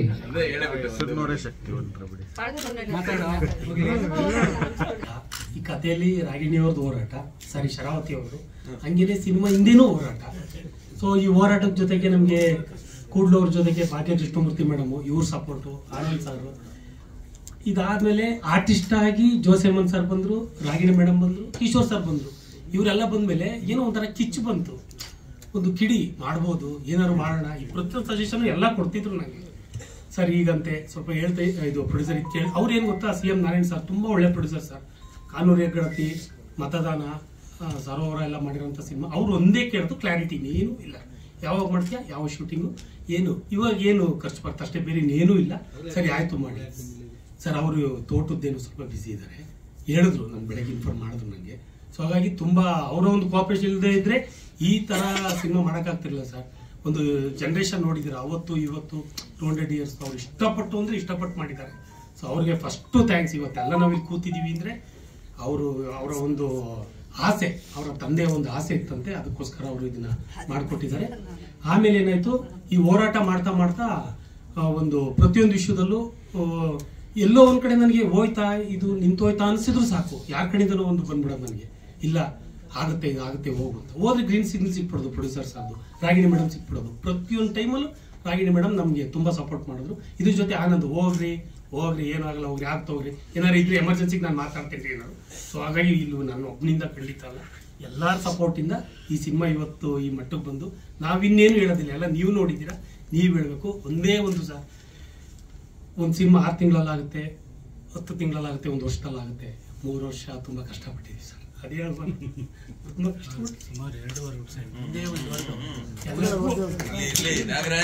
ಎಲ್ಲರಿಗೂ ಟೆಕ್ನಿಷಿಯನ್, ಆರ್ಟಿಸ್ಟು ಎಲ್ಲರೂ ತುಂಬಾ ಕಷ್ಟಪಟ್ಟಿದ್ದಾರೆ.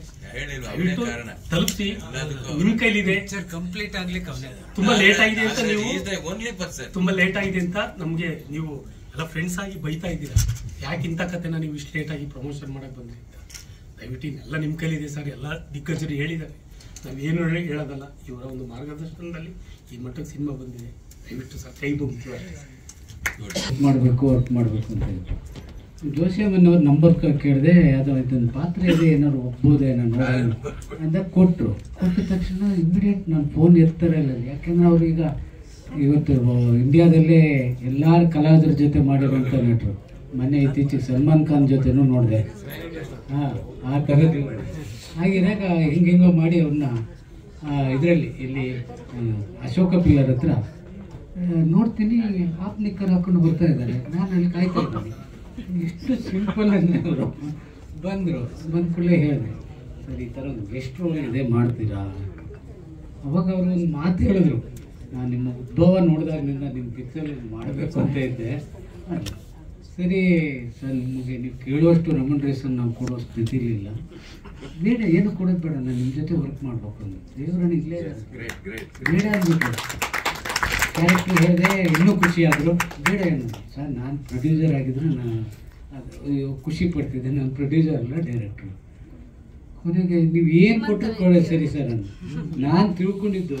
ನಾನು ಏನು ತಿಳ್ಕೊಂಡಿದ್ದೆ ಅದರಲ್ಲಿ 10ರಲ್ಲಿ ಹೇಳಲ್ಲ ಒಂದು 20% ತೊಗೊಂಡಿದ್ದಾರೆ.